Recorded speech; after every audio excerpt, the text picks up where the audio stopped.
नमस्कार मित्रों, मैं हूं भरत मादरेचा, जैन ज्योतिष वास्तु सलाहकार और जेम स्टोन स्पेशलिस्ट।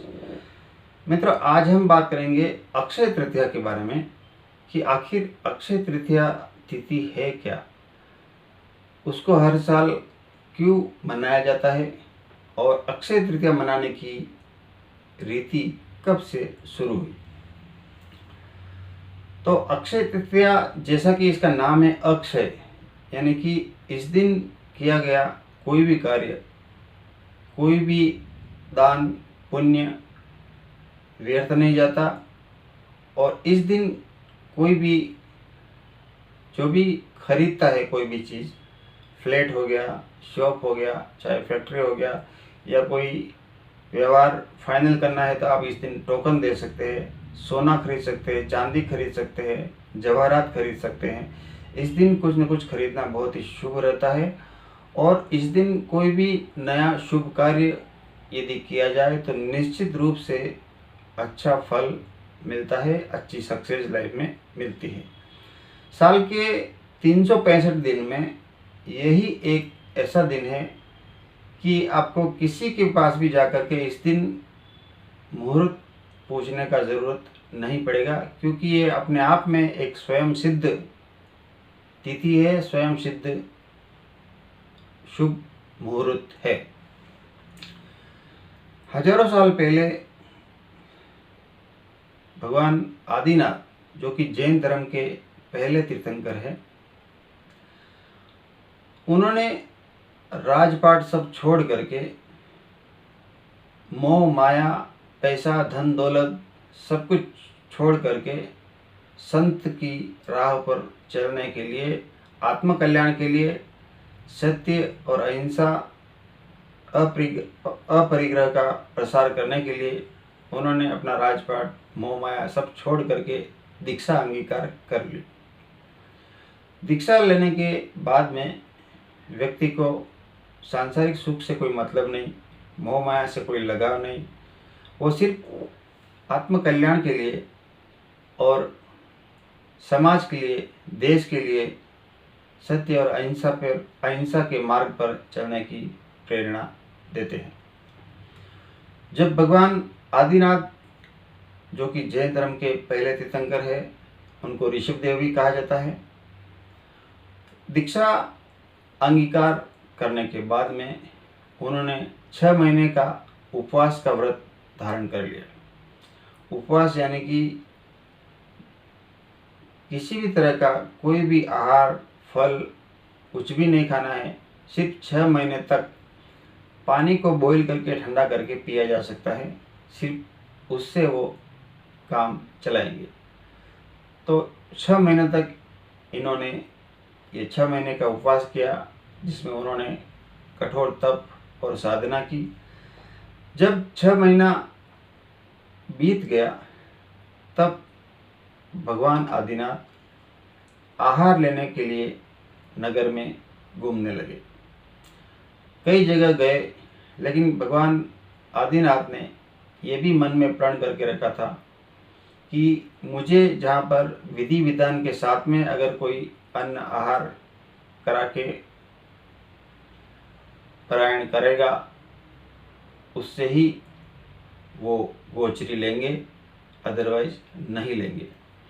अब वो ज़माने में किसी भी व्यक्ति को ये नहीं मालूम कि एक संत को किस प्रकार से अन्न आहार दिया जाना है, किस प्रकार से गोचरी देना है, किस प्रकार से उनके व्रत का पारायण करना है, ये किसी को समझ में नहीं आ रहा था।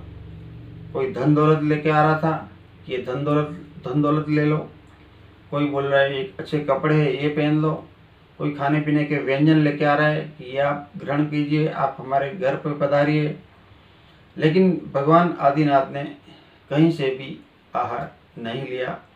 इस प्रकार से उनका व्रत का पारायण 6 महीने के बाद में नहीं हो पाया।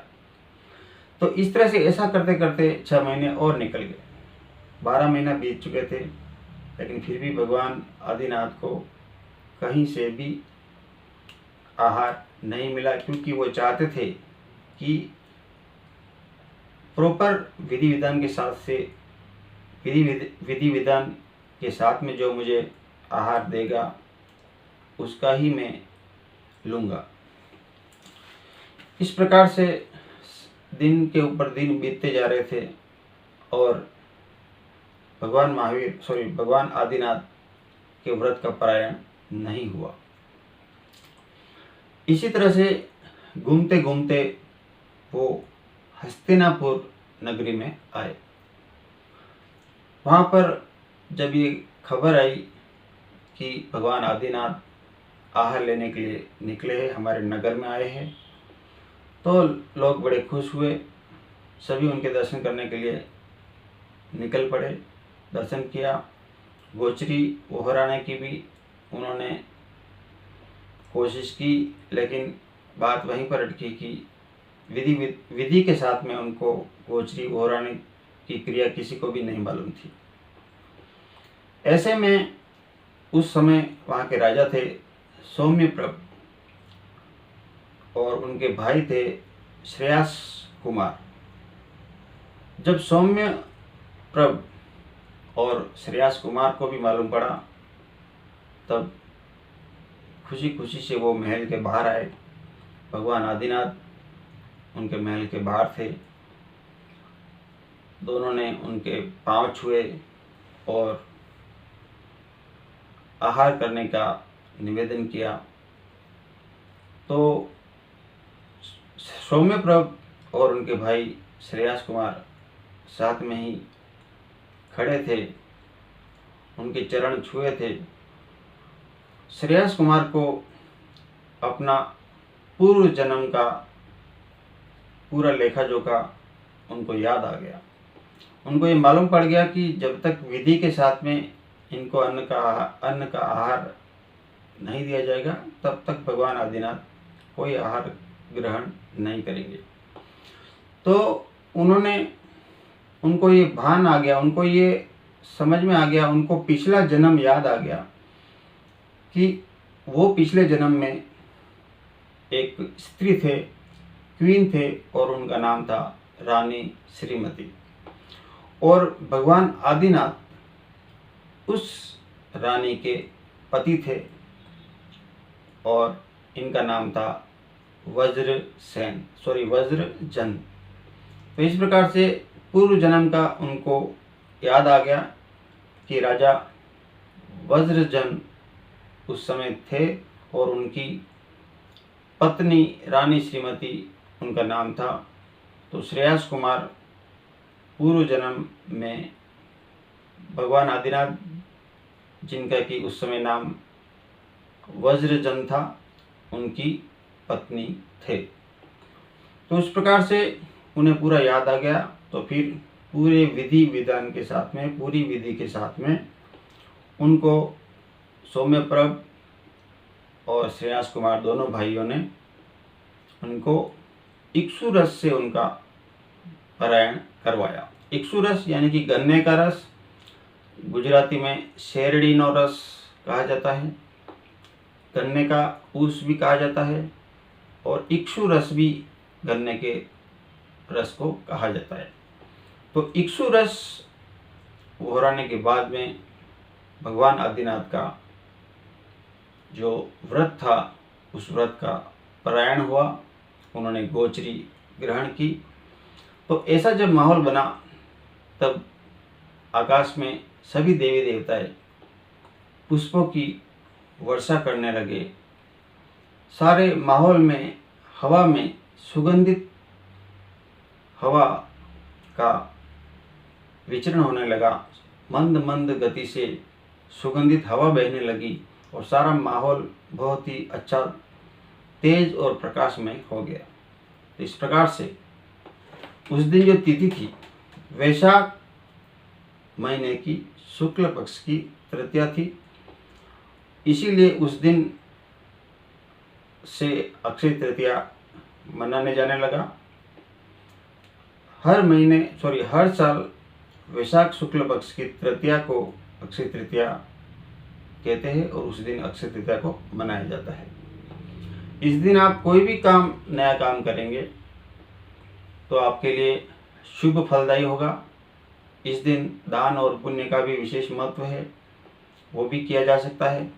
इस दिन आप, जैसा कि मैंने पहले बताया, सोना चांदी कुछ भी कोई चीज़ खरीद सकते हैं जो कि आपके लिए धन और समृद्धि लेकर के आएगा, क्योंकि ये अपने आप में एक स्वयं सिद्ध पूर्ण मुहूर्त है।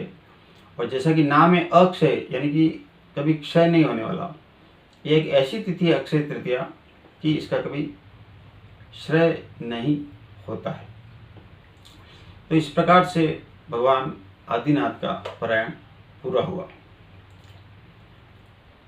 ये साल यानी कि 2021वें साल में 14 मई को वैशाख शुक्ल की तृतीया को, शुक्रवार के दिन ये अक्षय तृतीया है।